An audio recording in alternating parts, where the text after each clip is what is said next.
बच्चों, आज का टॉपिक है प्रत्यावर्ती धारा, अल्टरनेटिंग करंट। नाम सुना है कभी?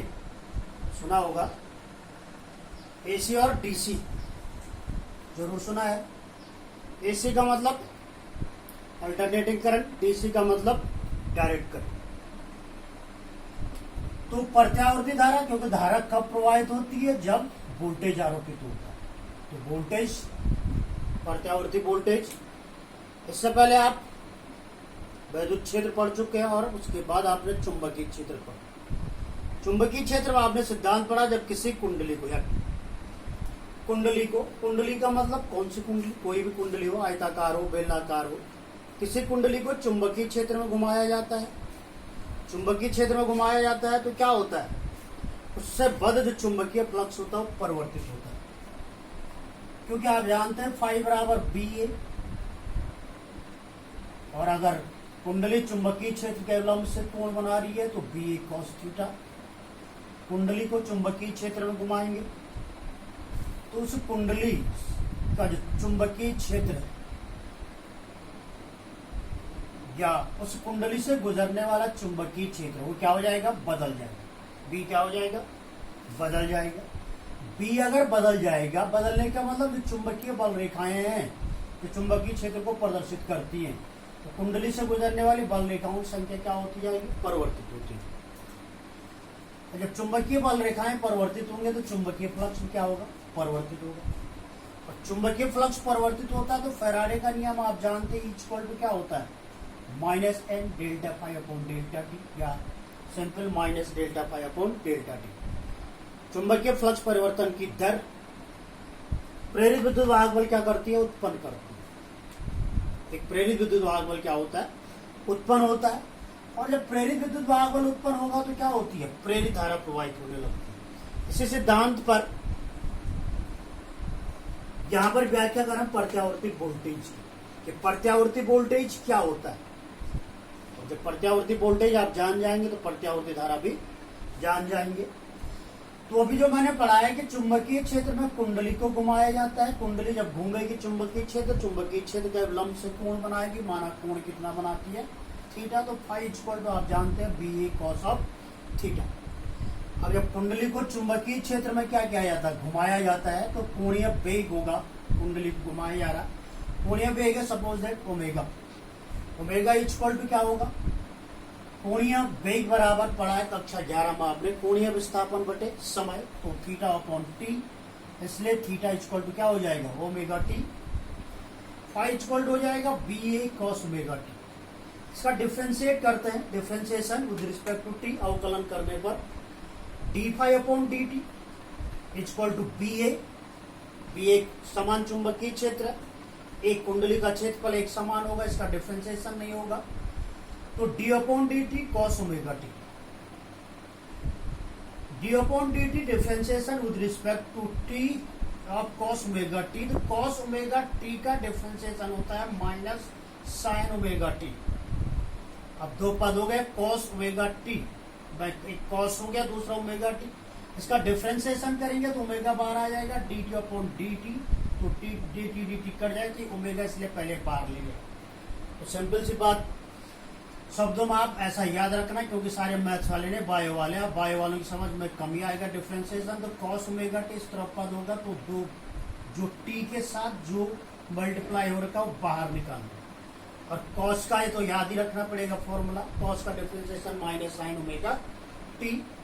तो D phi upon D T हो गया minus B A omega sine omega T. इसको समीकरण 1 मान लिया। अब हम जानते हैं फैराडे का नियम, जो भी थोड़ी देर पहले बताया मैंने, E equal to minus N delta phi upon delta T, या minus N D phi upon D T minus N D phi upon D T का मान यहां से रखते तो माइनस है, तो माइनस माइनस क्या हो जाएगा? Plus N B A omega sine omega T. तो ये फॉर्मूला हो गया आपका किसके लिए? प्रेरित विद्युत वाहक बल के लिए। जब किसी कुंडली को एक समान चुंबकीय क्षेत्र में घुमाया जाता है तो क्या प्रेरित विद्युत वाहक बल हो गया? E equal to N B omega sine omega t. N क्या है?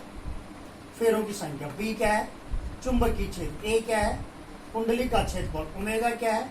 कुंडली का कोणीय वेग, क्योंकि उसको घुमाया जा रहा है। और साइन ओमेगा टी का मतलब हो गया साइन थीटा, अर्थात कुंडली द्वारा चुंबकीय क्षेत्र के अवलंब से बनाया गया कोण।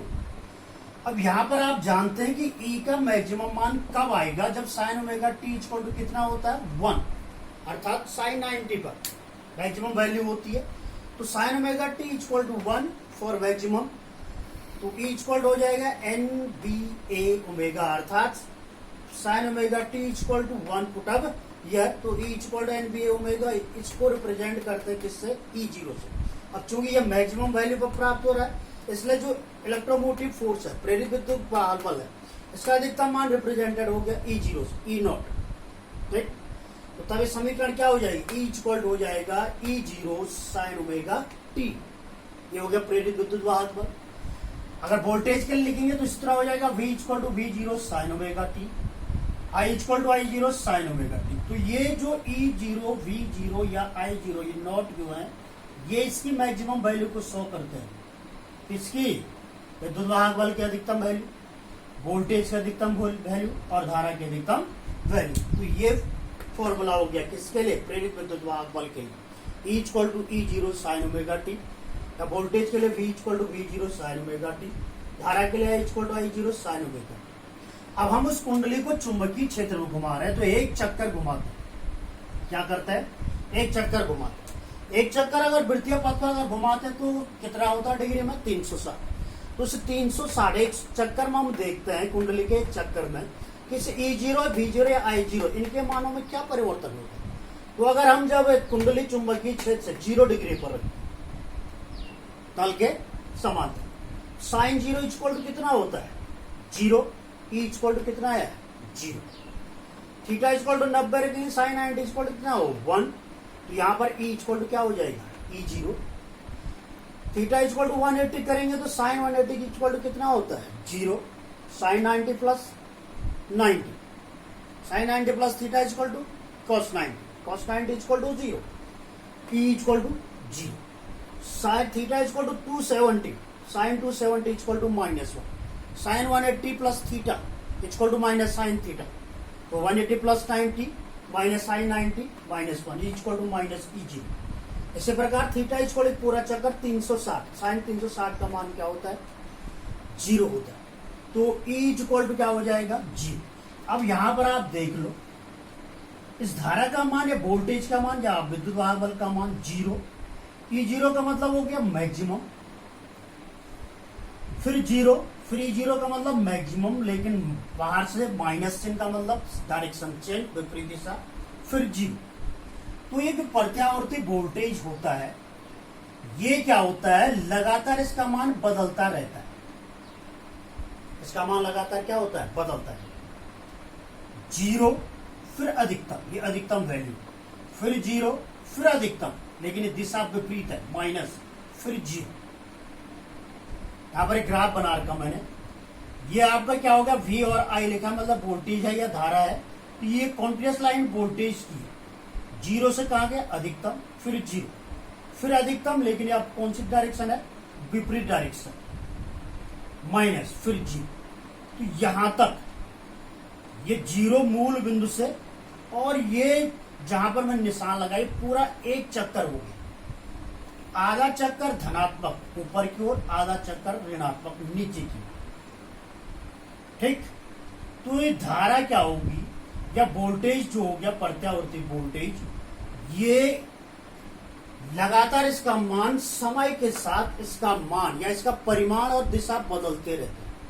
समय के साथ तो समय बढ़ता जा रहा है, 0 अधिकतम, फिर 0 फिर अधिकतम, लेकिन दिशा क्या होगी, बदल, फिर 0 लेकिन उसी दिशा, जो प्रारंभ में जो दिशा थी उसी दिशा के साथ वापस।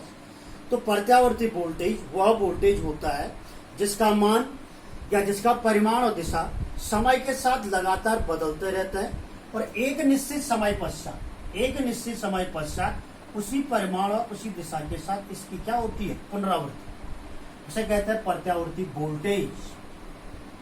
तो प्रत्यावर्ती वोल्टेज जब होगा तो प्रत्यावर्ती धारा की परिभाषा भी ये होगी, वह धारा जिसका मान और परिमाण, जिस दिशा या जिसका परिमाण और दिशा समय के साथ लगातार बदलते रहते हैं, और एक निश्चित समय पश्चात जिसकी पुनरावृत्ति उसी दिशा और उसी परिमाण के साथ पुनरावृत्ति होती है, प्रत्यावर्ती धारा कहलाती है। और ये प्रत्यावर्ती धारा का ग्राफ है जो आपने कक्षा 11 में जिसको साइन कर्व कहते हैं, आप ज्यावक्र, ये 0 से अधिकतम, अधिकतम से 0, फिर 0 से अधिकतम, फिर 0, फिर विपरीत दिशा में अधिकतम और फिर 0, इसको कहते हैं क्या, ज्यावक्र, साइन कर्व। इस रूप में बदलती रहती है प्रत्यावर्ती वोल्टेज या प्रत्यावर्ती धारा। इसमें ये आधा चक्र धनात्मक हो गया, आधा चक्र, इन दोनों को मिलाकर के पूरा चक्र होता है। और एक चक्कर जो यहां से यहां तक एक चक्र लगाया इसने, पूरा एक चक्कर लगा रहा, इसको कहते हैं, इसका समय यहां तक जाने का समय कहलाता है आवर्तकाल। क्या कहलाता है, आवर्तकाल। एक चक्कर पूरा करने का समय आवर्तकाल। और 1 सेकंड में जितने चक्कर लगाते हैं उसे कहते हैं आवृत्ति। 1 सेकंड में जितने चक्कर लगाए उसे क्या कहते हैं, आवृत्ति। और भारत में प्रत्येक देश में अलग अलग फ्रीक्वेंसी होती है प्रत्यावर्ती धारा के। स्टैंडर्ड मान भारत में 50 हर्ट्ज है। प्रत्यावर्ती धारा की जो आवृत्ति है 50 हर्ट्ज, अर्थात 1 सेकंड में कितने चक्कर लगाए। हर्ट्ज का मतलब हो गया 50 साइकिल पर सेकंड, अर्थात 1 सेकंड में 50 चक्कर लगाती है प्रत्यावर्ती धारा।